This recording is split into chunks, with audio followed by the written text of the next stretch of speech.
Buenas noches, hermanos. Buenas noches. Buenas noches, hermano. Que imaginen una caricatura como Bugs Bunny. Y esta caricatura, que si sea Bugs Bunny, está dirigiendo una sinfonía. Y todos los músicos están tocando sus instrumentos y la música suena bien y todo está pasando bien. Pero pronto hay un músico entre la sinfonía quien no se porta bien, sino que está causando problemas, está causando caos entre la sinfonía.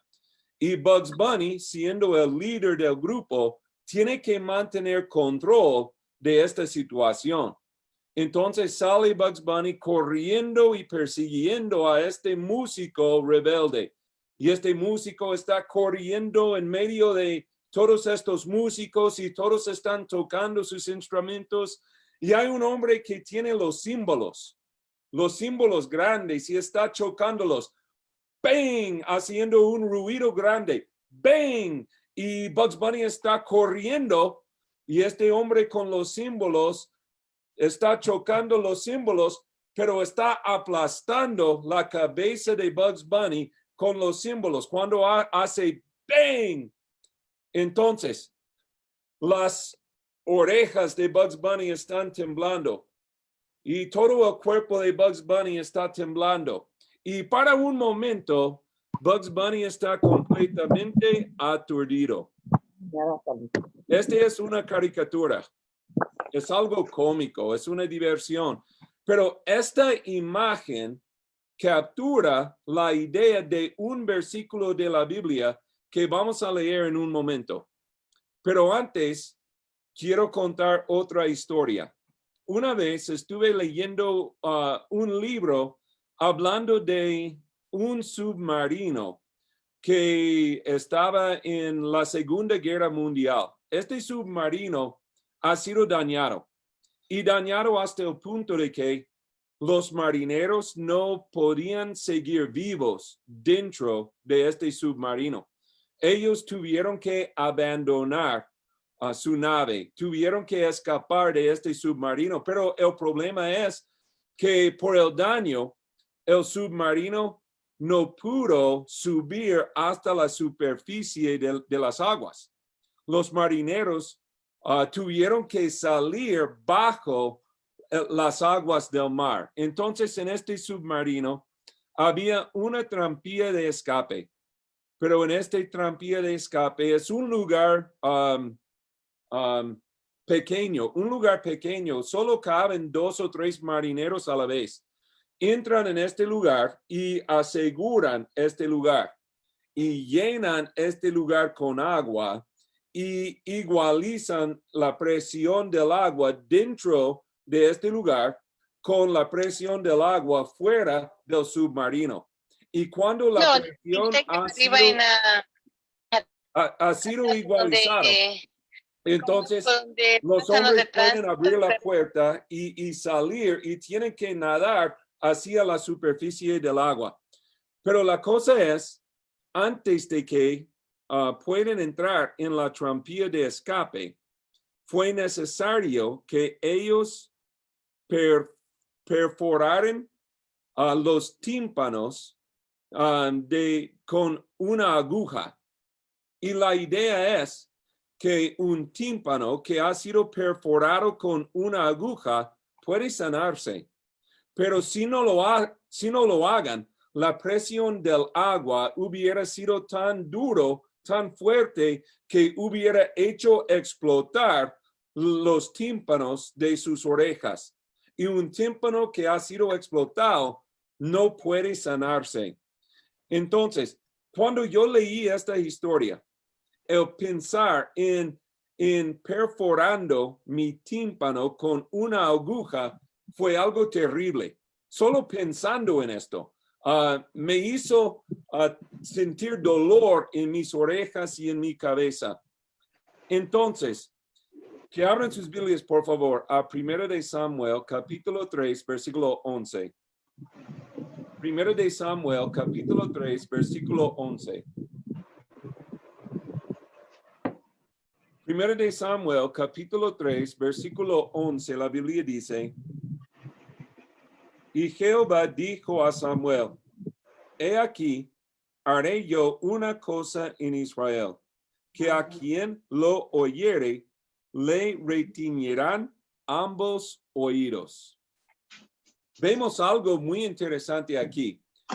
Dios quiere, o no quiere, pero Dios dice que hará algo terrible, que Dios hará algo tan estremecedor, tan horroroso, que nadie va a querer oír estas noticias. Cuando la Biblia dice que a quien la oyere, le retiñerán ambos oídos, estamos hablando de noticias tan malas, noticias tan feos, que cualquier persona que oiga las noticias va a cubrir sus orejas y va a decir que no digas más, no quiero oír nada más, porque las noticias son tan estremecedoras. Entonces, otra cosa que necesitamos ver es en versículo 11, Dios dice, he aquí haré yo. Lo que va a pasar no pasará por casualidad, sino que pasará por la voluntad de Dios. Será la obra de Dios. Dios es la persona quien está causando que pasen esta cosa. Entonces, ¿de qué habla Dios? En 1 de Samuel, capítulo 4, la historia que estudiamos anoche, los israelitas entraron en una batalla contra los filisteos y los filisteos vencieron a los israelitas. Los israelitas perdieron la batalla y 4,000 israelitas fallecieron en la batalla. Entonces, mire lo que dice 1 de Samuel, capítulo 4, versículo 3. Capítulo 4, versículo 3. Cuando volvió el pueblo al campamento, los ancianos de Israel dijeron, ¿por qué nos ha herido hoy Jehová delante de los filisteos? Traigamos a nosotros de Silo el arca del pacto de Jehová, para que viniendo entre nosotros nos salve de la mano de nuestros enemigos. Vemos aquí que los israelitas perdieron la batalla, pero la verdad es que no fueron vencidos por los filisteos. Y los israelitas entienden que no fueron vencidos por los filisteos. Porque el versículo 3 dice, ¿por qué nos ha herido hoy Jehová delante de los filisteos? Los israelitas entienden que fueron vencidos por Jehová y que los filisteos eran solamente los herramientas que usó Dios para vencer a Israel. Que los filisteos eran la espada que usó Dios para vencer a los israelitas. Pero la pregunta es, ¿por qué Dios nos venció? Y los israelitas entienden la respuesta a esta pregunta también, porque dice el versículo 3, traigamos a nosotros de Silo el arca del pacto de Jehová, para que viniendo entre nosotros nos salve de la mano de nuestros enemigos. Los israelitas entienden que perdieron la batalla porque Dios no está con nosotros. Y la cosa es, si Dios no está con nosotros, no tenemos esperanza, no podemos ganar, no podemos disfrutar de ninguna victoria si Dios no está con nosotros. Pero la pregunta que los israelitas no entendieron es, ¿por qué Jehová no está con nosotros?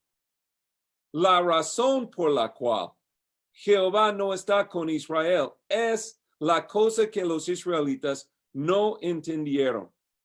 Pero la Biblia dice en Isaías 59, versículo 2, Isaías 59, versículo 2, vuestras iniquidades han hecho división entre vosotros y vuestro Dios, y vuestros pecados han hecho ocultar de vosotros su rostro para no oír. Dios no está con Israel porque los pecados de Israel, las iniquidades de Israel han hecho separación entre Dios y su pueblo.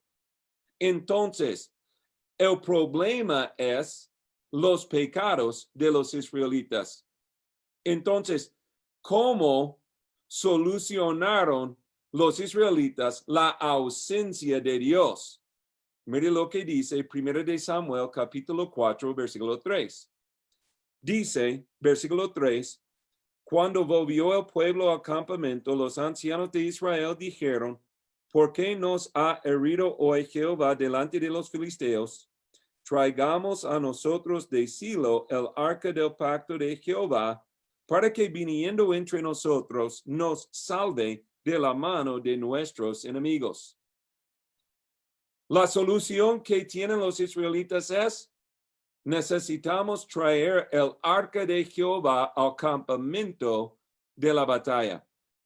Pero los israelitas fueron separados de Jehová por causa de sus pecados. ¿Qué ha cambiado cuando los israelitas trajeron el arca del pacto al campamento de la batalla? Nada ha cambiado, porque todavía están separados de Dios por causa de sus pecados. Ellos no se arrepintieron de sus pecados. Ellos no se humillaron delante de Dios. Ellos no se dedicaron nuevamente a guardar los mandamientos de Dios. Ellos nunca fueron reconciliados para con Dios. Ellos nunca recibieron el perdón de sus pecados. Entonces, ¿qué es el arca del pacto? El arca era una caja hecho de dos sustancias. Una caja hecho de madera y cubierto con oro. El arca es madero cubierto con oro. Y el arca del pacto simboliza la presencia de Jehová entre su pueblo. Simboliza que Dios está con nosotros. Entonces podemos entender que los israelitas, sabiendo que hemos sido vencidos por Jehová delante de los filisteos, porque Dios no está con nosotros, y necesitamos resolver este problema, el problema de la ausencia de Dios, trajeron el arca de Jehová al campamento de la batalla, porque el arca simboliza la presencia de Dios entre su pueblo. Y el arca de Jehová es un tipo de Jesús. Cuando digo un tipo de Jesús, estoy hablando de una sombra de Jesús. Jesús es la realidad de la cual nace la sombra. El arca del pacto de Jehová es la sombra de la realidad. La realidad es Jesús. ¿En qué sentido? ¿Quién es Jesús? Mateo capítulo 1, versículo 23 dice que Jesús es Emmanuel, que significa Dios con nosotros. Mateo 1, 23. Dios con nosotros. ¿Quién es Jesús? Jesús es Dios con nosotros. En Jesús tenemos la presencia de Dios viviendo en medio del hombre en la forma de un hombre. Pero Jesús es la presencia de Dios entre su pueblo. El arca del pacto es un tipo de la persona Jesús. Y el punto es que lo que pasa para con el arca nos enseña acerca de la persona y obra de Jesús. Hablando del arca, como es un tipo de la persona de Jesús, el arca fue hecho de madera. La madera es algo común y representa la humanidad de Jesús. pero el arca fue cubierto con oro, y el oro es algo precioso que representa la divinidad de Jesús. Entonces vemos en el arca representado la humanidad de Jesús por la madera y la divinidad de Jesús por el oro. Y lo que pasa para con el arca de Jehová nos enseña acerca de la persona y obra de Jesús. Entonces, ¿qué pasó para con el arca? Mire lo que dice 1 de Samuel, capítulo 4, versículo 10. Versículo 10. Pelearon pues los filisteos, e Israel fue vencido, y huyeron cada cual a sus tiendas. Y fue hecha muy grande mortandad, pues cayeron de Israel 30,000 hombres de a pie. Los israelitas perdieron la segunda batalla y fueron derrotados grandemente. 30,000 fallecieron de Israel. Y la cosa es que no pueden ganar cuando están separados de Dios por causa de sus pecados. Ok, mire lo que dice el versículo 11. Versículo 11. Y el arca de Dios fue tomada. El arca de Jehová fue capturado por los filisteos. Fue tomada por los filisteos. El arca de Jehová fue llevado a la tierra de los filisteos. El arca de Jehová fue llevado a exilio. El arca de Jehová fue llevada al cautiverio. Cuando Dios dijo, haré una cosa en Israel, que a quien la oyere, le retiñerán ambos oídos, Jesús está hablando de la captura del arca. Dios está hablando del hecho de que su arca será llevado a exilio o al cautiverio. Entonces, cuán terrible fueran estas noticias. Mire lo que dice versículos 17 y 18. Versículos 17 y 18. Y el mensajero respondió diciendo, Israel huyó delante de los filisteos, y también fue hecha gran mortandad en el pueblo, y también tus dos hijos, Ofni y Finees, fueron muertos, y el arca de Dios ha sido tomada. Y aconteció que cuando él hizo mención del arca de Dios, Elí cayó hacia atrás de la silla al lado de la puerta y se desnucó y murió porque era hombre viejo y pesado y había juzgado a Israel 40 años.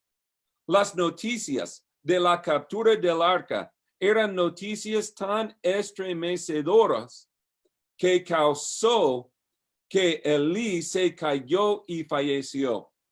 Por el horror de oír estas noticias, se cayó y murió por la caída. También mire lo que dice versículos 19 hasta 22. 19 hasta 22. Y su nuera, la mujer de Finees, que estaba encinta, cercana al alumbramiento, oyendo el rumor que el arca de Dios había sido tomada, y muerto su suegro y su marido, se inclinó y dio a luz porque le sobrevinieron sus dolores de repente. Y al tiempo que moría, le decían las que estaban junto a ella, no tengas temor, porque has dado a luz un hijo. Mas ella no respondió, ni se dio por entendida. Y llamó al niño Icabod, diciendo, traspasada es la gloria de Israel, por haber sido tomada el arca de Dios, y por la muerte de su suegro y de su marido. Dijo pues, traspasada es la gloria de Dios, porque ha sido tomada el arca de Dios. Ella está lamentando, pero la cosa que lamenta no es la muerte de su esposo, ni la muerte de su suegro, sino que es la captura del arca. La captura del arca fue las noticias más horrorosos que causó que ella también fallezca. Ella murió dando luz a su hijo por la pesada de estas noticias. Entonces, el arca está en exilio y el arca fue puesto en el templo de Dagón. Y el arca de Jehová fue tratado como un trofeo de guerra, como si Dagón le había matado a Jehová. Los filisteos están celebrando el poder de Dagón. Están celebrando el hecho de que Dagón es un Dios poderoso que nos dio la victoria sobre Jehová y nos dio la victoria sobre los israelitas. Pero la pregunta que tengo es, ¿por qué está el arca en exilio? El arca está en exilio por causa de los pecados de los israelitas. La Biblia dice en Deuteronomio 28, versículo 15, en Deuteronomio 28, versículo 15, acontecerá si no oyeres la voz de Jehová tu Dios para procurar cumplir todos sus mandamientos, que vendrán sobre ti todas estas maldiciones y te alcanzarán.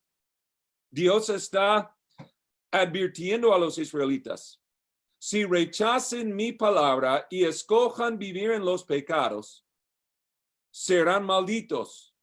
Y lo que sigue es una lista específica de maldiciones específicas que sufrirán por causa de su rebelión. Incluido en esta lista de maldiciones es versículo 36, Deuteronomio 28, versículo 36, que dice, Jehová te llevará a ti, a nación que no conociste, y allá servirás a dioses ajenos. Está hablando del exilio.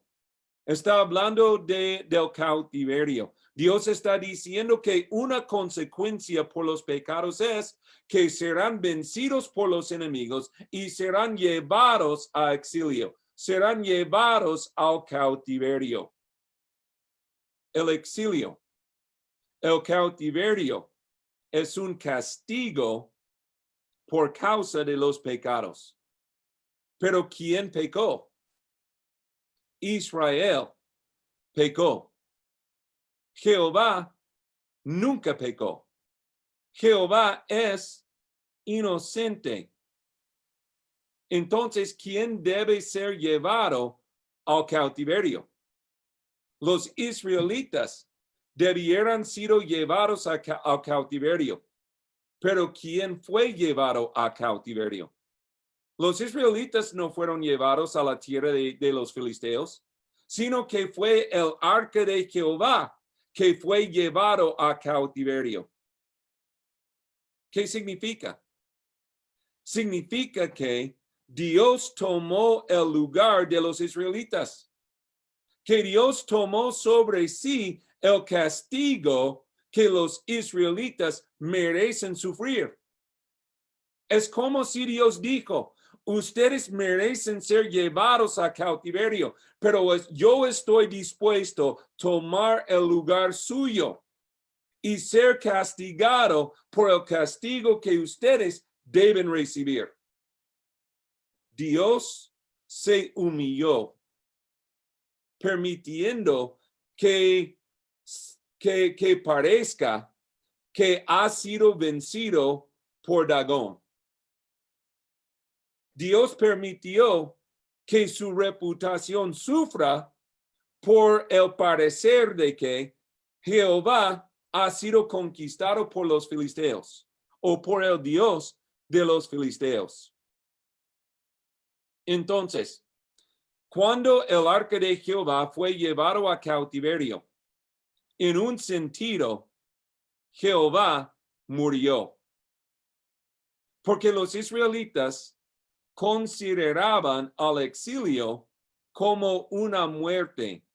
El exilio, el cautiverio simboliza una muerte. Es ser cortado de la tierra de los vivientes o de los vivos. Por ejemplo, en Ezequiel capítulo 37, el profeta Ezequiel recibió una visión de Dios. Y en esta visión vio un valle lleno de huesos secos. Y hablando acerca de estos huesos secos, dice Dios en Ezequiel 37, versículos 11, 12 y 13, dicen, todos estos huesos son la casa de Israel. He aquí, ellos dicen, nuestros huesos se secaron y pereció nuestra esperanza y somos del todo destruidos. Por tanto, profetiza y diles, así ha dicho Jehová el Señor. He aquí, yo abro vuestros sepulcros, pueblo mío, y os haré subir de vuestras sepulturas, y os traeré a la tierra de Israel, y sabréis que yo soy Jehová cuando abra vuestros sepulcros y os saque de vuestras sepulturas, pueblo mío. El contexto del libro de Ezequiel es el cautiverio babilónico.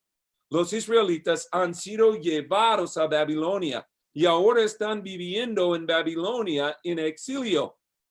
Y cuando Dios dice, estos huesos secos son la casa de Israel, está hablando de la condición de los israelitas en exilio. En exilio, los israelitas son como muertos. En exilio, los israelitas son como estos huesos secos. Pero Dios dice, yo abro vuestros sepulcros. Os haré subir de vuestras sepulturas. Cuando abra vuestros sepulcros y os saque de vuestras sepulturas. Dios está hablando de una salida de Babilonia. Un día los israelitas saldrán de Babilonia y volverán a la tierra de Israel. Y salir del cautiverio, volver a la tierra de Israel, representa una resurrección. Entonces, el cautiverio simboliza muerte y volverse del cautiverio simboliza resurrección. Dios, por permitir que sea llevado a cautiverio, ha muerto. Y en esto vemos un tipo de la muerte de Jesús. ¿Cómo? Jesús era un hombre inocente.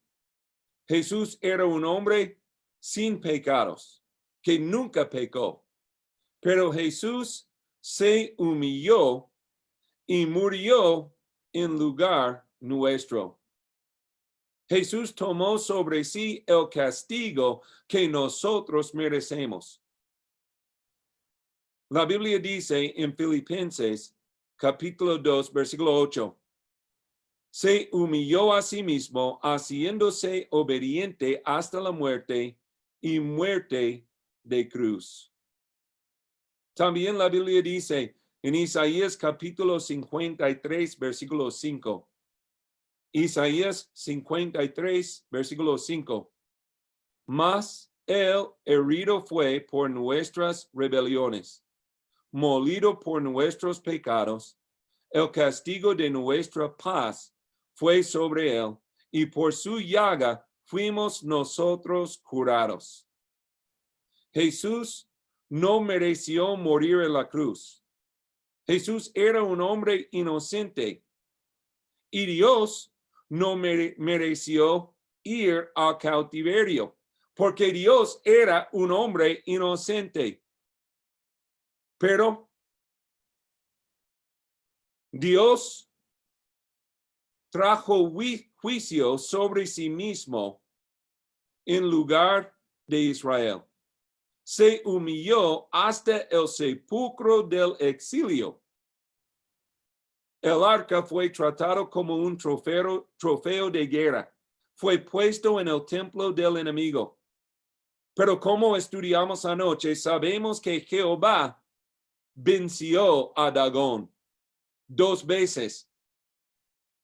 Que Jehová cortó la cabeza de Dagón y cortó las manos de Dagón.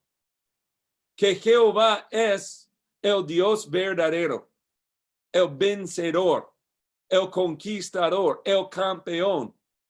Y Dios estaba, la mano de Jehová estaba pesadamente o gloriosamente sobre los filisteos. Cuando Dios envió plagas sobre los filisteos, plagas de tumores, plagas de sufrimiento, los filisteos reconocieron que este es el poder de la mano fuerte de Jehová y dieron gloria a Jehová. Mire cómo los filisteos respondieron a estas plagas.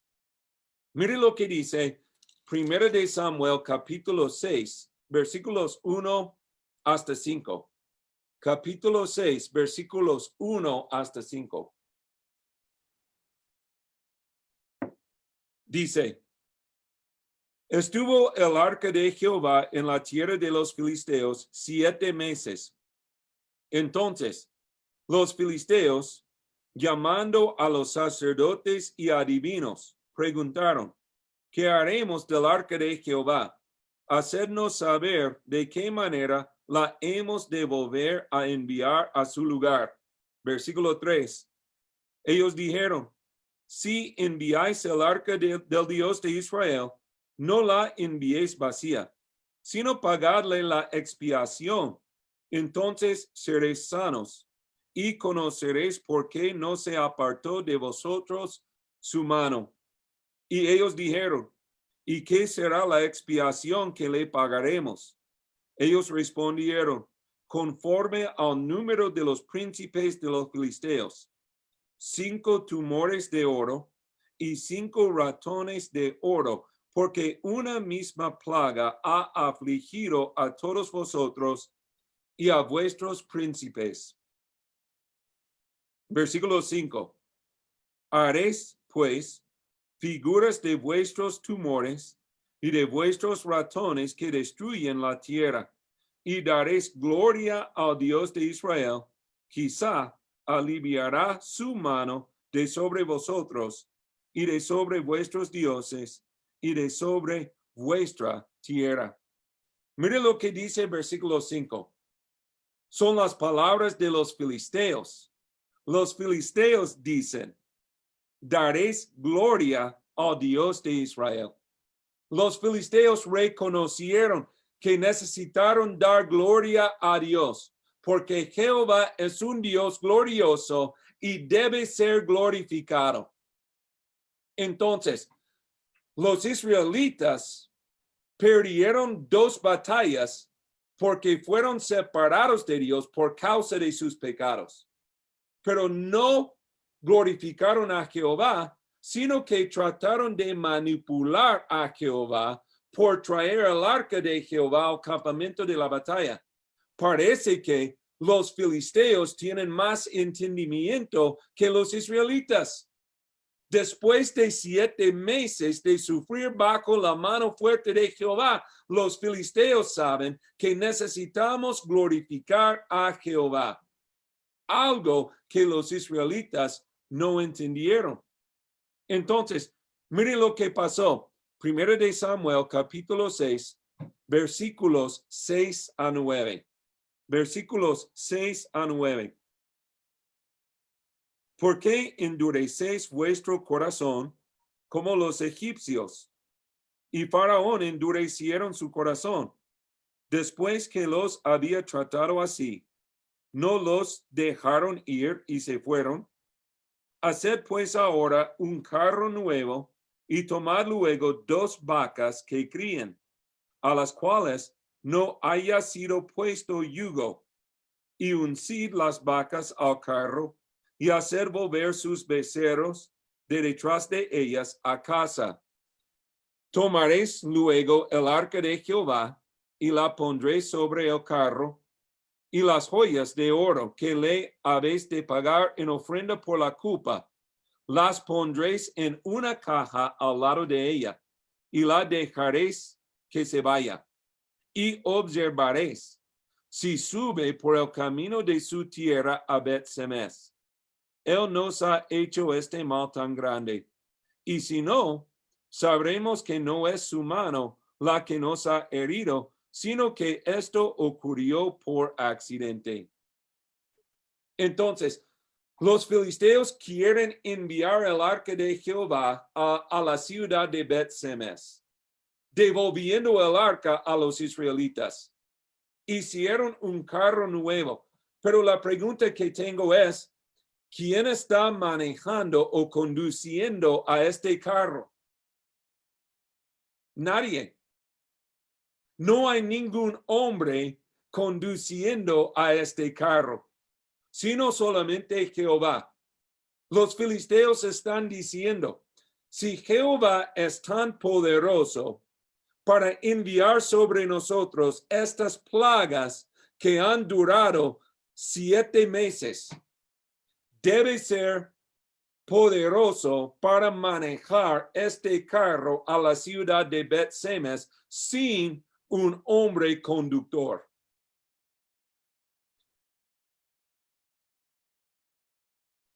Pero la cubierta se apila contra Dios.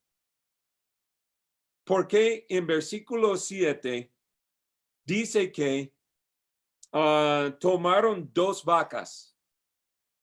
2 vacas que nunca han sido puestos bajo un yugo.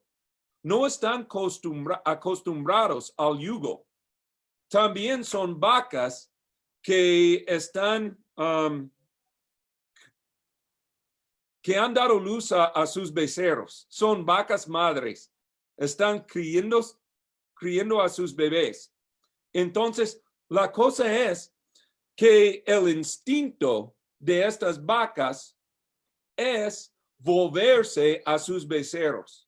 Las vacas no quieren irse a Bet-Semes. Es contra el deseo de los becerros o de las vacas, es contra la naturaleza de las vacas, es contra el instinto de las vacas. Entonces, ¿qué pasó? Mire lo que dice versículos 10 hasta 12. Versículos 10 hasta 12.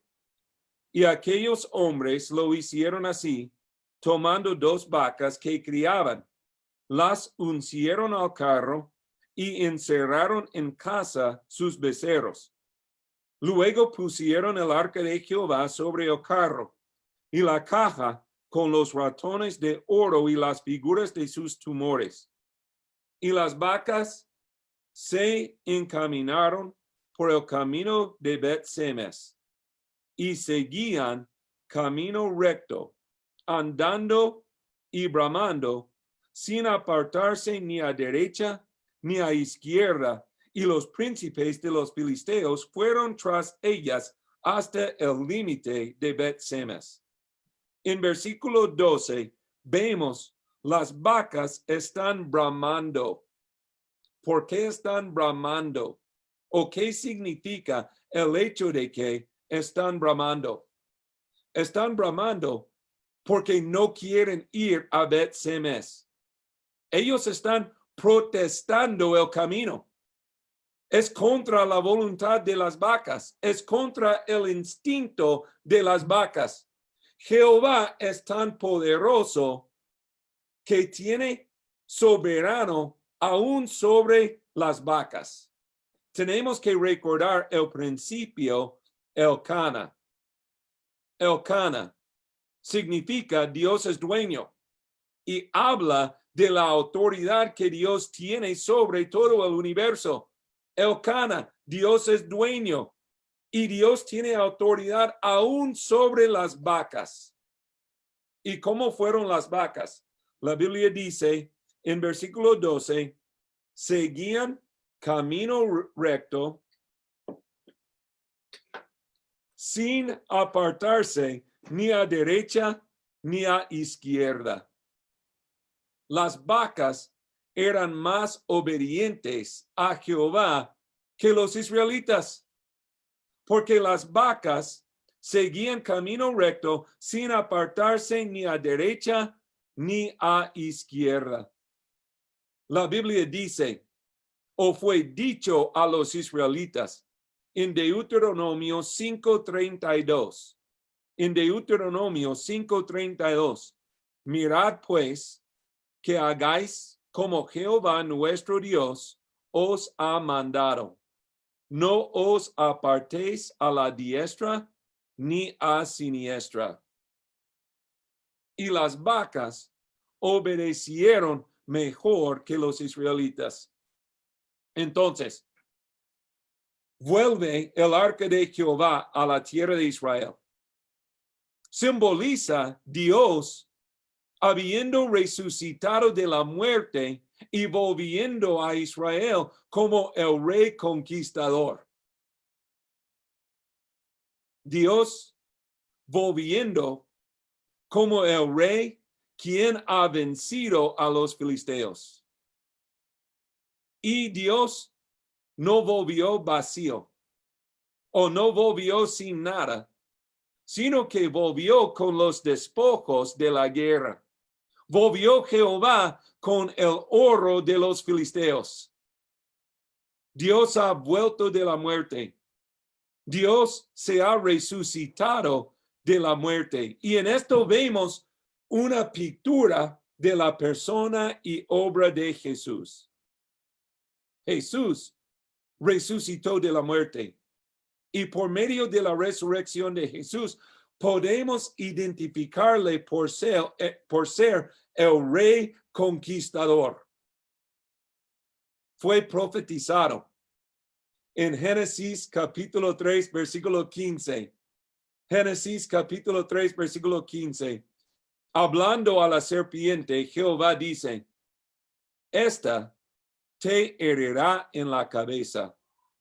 Es una profecía de cómo Jesús vencerá a Satanás, que Jesús aplastará a la cabeza de Satanás.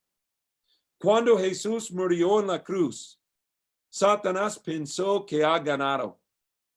Satanás estaba celebrando por 3 días, pero en el tercer día resucitó Jesús de la muerte. Y cuando Jesús resucitó de la muerte, estaba Jesús aplastando la cabeza de Satanás. Su victoria sobre Satanás, su victoria sobre los pecados, su victoria sobre la muerte es nuestra victoria. La Biblia dice en 1 Corintios 15, 57, 1 Corintios 15, 57. Mas gracias sean dadas a Dios que nos da la victoria por medio de nuestro Señor Jesucristo. Entonces, Dios ha vuelto del exilio y Dios ha tomado sobre sí el castigo de Israel. Y Dios ha vuelto del sepulcro victorioso. ¿Cómo respondió Israel a la venida de Jehová? Mire lo que dice 1 de Samuel capítulo 6, versículo 13 hasta 15. Versículo 13 hasta 15. Y los de Bet-Semes segaban el trigo en el valle, y alzando los ojos vieron el arca, y se regocijan regocijaron cuando la vieron. Y el carro vino al campo de Josué de Bet-Semes y paró allí donde había una gran piedra, y ellos cortaron la madera del carro y ofrecieron las vacas en holocausto a Jehová. Y los levitas bajaron el arca de Jehová y la caja que estaba junto a ella, en la cual estaban las ollas de oro, y las pusieron sobre aquella gran piedra. Y los hombres de Bet-Semes sacrificaron holocaustos y dedicaron sacrificios a Jehová en aquel día. Los israelitas le adoraron a Dios, porque Dios es digno de ser adorado. Dios es nuestro rey conquistador. Dios es un gran salvador que está dispuesto a tomar sobre sí el castigo que nosotros merecemos. Y cuando conquista la muerte, es digno de ser adorado. Solo Jehová es la fuente de nuestras victorias. Jehová nos ha dado victoria sobre el pecado. Nos ha dado victoria sobre la muerte. Nos ha dado victoria sobre el enemigo Satanás. Y es digno de ser alabado y es digno de ser adorado. Tenemos que recordar el principio de Primera de Samuel, capítulo 2, versículo 2. Lo que dijo Ana después de haber recibido la petición de su oración. Primera de Samuel, capítulo 2. Vamos a leer versículos 1 y 2. Versículos 1 y 2 dice, y Ana oró y dijo, mi corazón se regocija en Jehová, mi poder se exalta en Jehová, mi boca se ensanchó sobre mis enemigos, por cuanto me alegré en tu salvación. No hay santo como Jehová, porque no hay ninguno fuera de ti, y no hay refugio como el Dios nuestro. Que Dios bendiga esta palabra, hermanos, y que tengan buena noche. Gracias, hermano Esteban. Dios le bendiga. Nuestro hermano Jairo Mármol es tan amable y nos dirige en una oración para dar gracias por el estudio y pedir que su palabra sea en nuestros corazones. Hermano Jairo Mármol. ¿Sí me escuchan ahí? Sí, señor. Bueno, vamos a orar. Dios, Padre eterno y poderoso, Dios creador del cielo y de la tierra, estamos aquí reunidos un grupo de tus hijos para darte gracias. Gracias, Padre bueno, por tu palabra que nos has brindado en esta noche. Gracias por nuestro hermano Esteban, que nos ha alimentado, nos ha nutrido con tu buena voluntad para cada uno de nosotros. Padre bueno, que esta palabra no se quede como una información más, que no solo se quede en nuestra mente, sino que pueda pasar hasta nuestro corazón para poderla poner por obra. Gracias, Padre bueno, por tu siervo, quien se prepara, quien se capacita, de acuerdo a tu santa voluntad, para podernos compartir de tu verdad, de tu amor, de tu misericordia, de todo lo que es tu palabra y de cómo debemos de considerarte a ti, oh Padre bueno. Padre de amor, gracias por tanta bendición que nos brindas a través de tu palabra. En Cristo Jesús oramos. Amén. Amén.